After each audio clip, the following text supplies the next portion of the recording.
Today we're going to take a look at the first pro game of Veto. Now, there's been a couple tournaments going on in Pacific where Veto has been played in a couple different games. Some of them don't have VODs, some of them do have VODs, but they look like this. And look at the UI of this. Look at this. This is the map score. This is that's partly covering over the round score. These are the player cams. This is there the whole way, by the way. This is what they chose as their UI. So for some of these tournaments, the UI looks like that. So I'm not going to subject you to that too much. Instead, we're going to take a look at another game from one of these Predator League tournaments, which is an OCE game between these two teams here. Now, E-King were in Ascension, and they're playing against a team called Full House, and Full House are playing Veto here on Sunset. So this is the game that we're going to take a look at instead, and it gave us, I think, a good sense of some of the things that were going on with Veto and what maybe to expect with Veto going forward. So first off, let's take a look at the attack side, and on the attack side with Veto, and we're taking a look at the pistol round here, there isn't a ton to talk about. I'm sure if any of you have played Veto, you'll know that like attack side can feel a little clunky at times, and certainly in a pro setting, you were getting a lot of this, right? They were often sending their Veto out towards A, and he was often kind of a lurk kind of element to the round, you know, not necessarily always going with the team. You can see here that we set up the trip just kind of as a normal trip, which is what they did a lot as well here, right? Not kind of, you know, using, because you can use it, you know, to like throw in maybe as some, you know, part of an exec maybe if you wanted to, but they were also doing this a lot as well, which is sending Veto out towards A early and then putting up the interceptor here, you know, to kind of, if there was going to be any aggression coming out here early in the round, you know, the interceptor will catch it and destroy anything coming out here, allowing you to potentially, you know, more thoroughly and kind of easier to scale up here in the early round. But this is just an example here, you know, not this is the pistol round, not much happens in this round, but this is just an example of like how this team mainly used Veto, you know, was kind of in this kind of role, right? So whilst the team is going for this full kind of B exec over here, over on the other side of the map, you know, we just got our Veto kind of chilling here, and, you know, eventually he is going to get caught out by this Neon. So that's kind of how they mainly used Veto on attack. We will now take a look at one other attack round though, which I think is going to be kind of the most important thing when playing Veto on attack side. And what I am talking about, of course, is the ultimate, because the ultimate, I mean, on defense or attack really, obviously is quite a big advantage and gives you something very special, not being able to be affected by utility. So let's see it in action right here. On a bit of a walk, and look at the position now that he's gained, and the comms would have come through that they are nowhere to be found. They're not in mid, they're not in B, they have to be at A, and they push around the corner. Full House, oh no, Flogger, a little bit of a whiff there, but does manage to get one for his troubles. Vizsla making up for the attempts last round. 2 clean headshots there on the Veto. The A site is a Veto's playground. They need to get this down, and they need to get it down fast. Well done, Vizsla. Now, cross-cut will be on the table. Okay, so this ult, I mean, really, I think is actually probably a little bit too strong in general for what it costs. There's only a 7 cost ult. The fact that you can, you know, activate it right at the start of the round, you know, and it lasts the entire round is very good. But you get a good example here of, like, you know, you get Omen flashed. Well, he doesn't get Omen flashed. This team gets Omen flashed, but you still have one player there who isn't Omen flashed. And now you're going to see the other benefits, right? So the main thing, obviously, with this ult is the, you know, no utility can kind of, you know, debuff you in any sort of way. But you also, and we see both of these other things coming in here as well, you get the stim boost of your shooting and you get the heal boost, right? So you're going to see that, you know, come into play now where we're able to go 1-2, get 2 very quick kills there, right? So we're going to manage to kill 2 people here, you know, partly hopefully due to the fact that we've got that stun and we can, you know, go from 1 to 2. Also potentially the gun changes coming in here a little bit, right, making it a bit easy to spray transfer from 1 to 2 potentially as well, because they are playing on the new patch, of course. And then you're getting the healing, right? So you'll see here that he does take a little bit of damage in that fight, but then is able to heal back up, you know, from 72 there and come back up to 100. So you're getting kind of those extra things, right, with this ult. Not just the fact that there's no utility. We actually see it come in again here after this fight with the Sage. Takes a bit of damage, goes down to 60. Now it's going to start healing back up again, all the way up to 100. So you're starting to see kind of the value that this ult, you know, can become a bit of a snowball of, you know, constantly healing back up, constantly getting, you know, what you need. And now you're going to watch just an insane clutch, which is an extremely strong ultimate. Combat stim, heal, as well as debuff immune. That's the trifecta right there. One person remaining, minimize, what a shot! Flicks it around, 30 HP, Civil Lime, nothing on them, the two captains, he's holding, he peeks, shot out! The shot, he connects! Oh, minimize! Yeah, pretty insane shot there from the Yoru to get that kill, but I think that that's it for the attack round, right? There was a lot of attack rounds. Full House kind of struggled somewhat on their attack side as well with closing some of those rounds out, like the one you just saw. And I think one of the big challenges with Veto going forward, you know, as people get more familiar with the agent, is finding, you know, use cases, good use cases for Veto on that attack side, right? I think that's more so the challenge rather than the defense side, which I think, you know, there is a lot of value to be had on the defense side, as we'll see now, starting with the pistol round here. So, straight off on the pistol round, and what they did a lot, and again, you know, like, the agent is new, I understand it, so they actually played Veto pretty much B every single round, right? There wasn't like an A setup really at all, but, you know, the agents knew all of that. Of course, you know, as time goes on, that will get better, but these kind of setups, you know, are going to be pretty good, right? And this is the kind of setup that you can go for, where you've got, you know, a lot of utility here on site. You're playing, but in a close tucked corner, right, with your teleport kind of where you're facing. And Veto, of course, allows you to go for these kind of like nice bait and switch or trap play kind of things going on, where the Solver is able to do a nice job here coming across, right, kind of almost, you know, shooting here, you know, baiting. They in fact use the interceptor here almost as like a second bait, right? So if you think about like being these players here, right, you've seen this trap go off with the Yoru clone, someone shot it, now this is going off as well.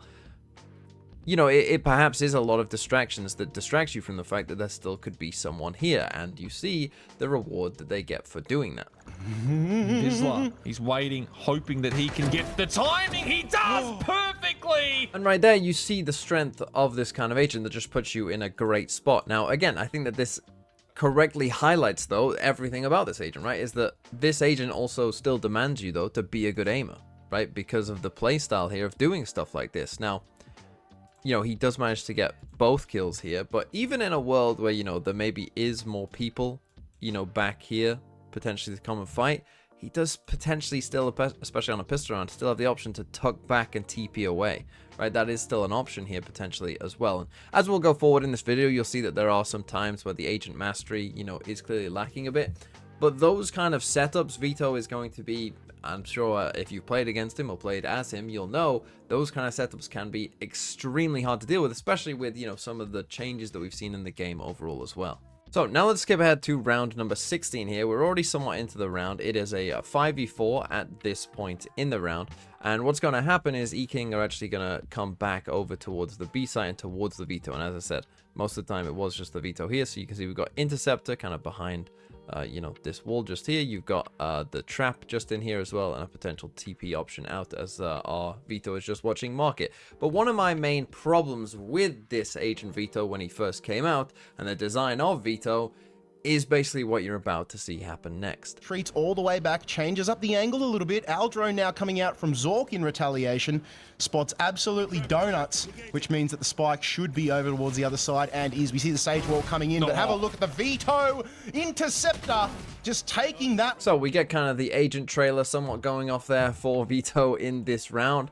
And yeah, this is just something that I don't really love. You get the initial trap going off, that gives him the timing to then activate you know, the interceptor just here, right? Interestingly to note as well, he always kind of has this TP option out if there is, you know, too much danger, but it is in a position that maybe is hard to TP to. We'll get to that in a second.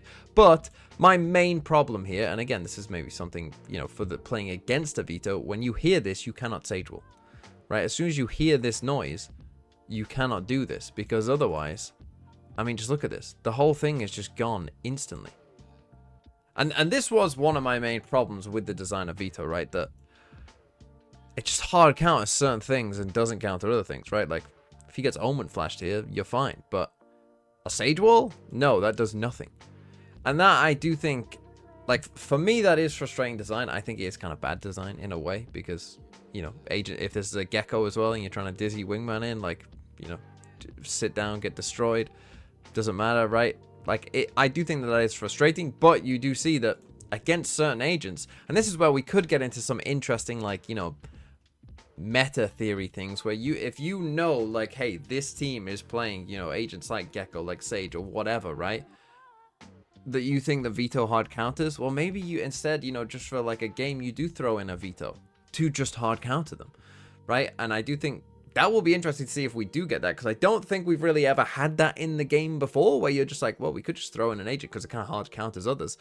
I don't think we've had that nearly as much before, but maybe that is where we will go with this agent as time goes on. Now let's skip ahead to round number 18 though, which is where we're going to see one of, I think, the problems that Vetoes will have to solve, particularly in higher level play. 1v2, 1v3 clutch situation. Nice direct dart down towards the middle. Vizsla is there, tries to... So yeah, this is where at like the highest levels, you're going to have to really understand what your setup kind of allows for as a Veto, right? And what you can kind of get away with. And of course, again, this is, you know, one of the first pro Veto games, so we're not expecting, you know, it to be perfect here. And this is an example of it, right, where if this is Yoru, you can stick around for this part, right? You could stick around and take that shot just there. But maybe as a Veto player, you know, or if it's Chamber, you can stick around for quite a while. But maybe as a Veto player, you know, this is one of those things where you have to realize, like, that if your TP is behind you and you need to flick to it, maybe you don't have time. Right? Maybe it is just an insta-flick, get out kind of scenario. Right? I got my one, literally next thought is just get out. You know, you don't have time for all this. Which again, maybe that's something, you know, as we go forward, the best Vetoes will be able to do that because they realize, like, that you don't have this time. As a Veto, I think you really need to have, like, a very good awareness of where those teleports are and therefore what you can and cannot get away with. Because if you are facing the wrong way, your time to get out is quite a limited window before, you know, you're going to get traded, because of course at the pro level, you know, people are going to be hitting them shots, you know, you are going to die and trades are going to come. And so there is going to be a learning curve to this agent. And so if you want to get good at Veto, I think you are going to need to put a little bit of time into mastering that kind of window of opportunity to get out. And speaking of mastering the agent, we also get another good example here in round 19. That, yeah, there needs to be perhaps a little bit more mastery of this agent and some of the unique things that it could do that others can't. That you're not expecting, something that E-King are not expecting, and here we go. This time it's Kadiri with the ult, slipstreams all the way through the midsection. The Yoru clone gets popped at position. So yeah, again, you shoot a Yoru clone and you turn away, but if you didn't catch it, the Veto ulted during this round, right? So they weren't gonna get flashed.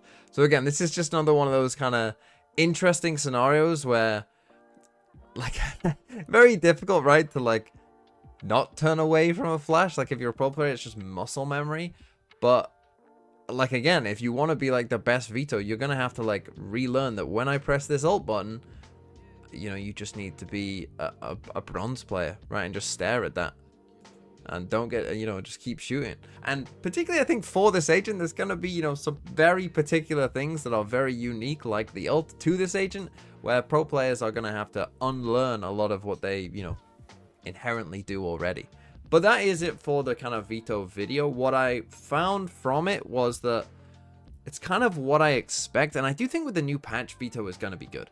What I'm personally worried about is that we do see Veto come in as basically like a hard counter pick to specific agents or comps, which I think then you would have to start thinking about, is that really the direction you want the game to go? Maybe Riot does, I don't know.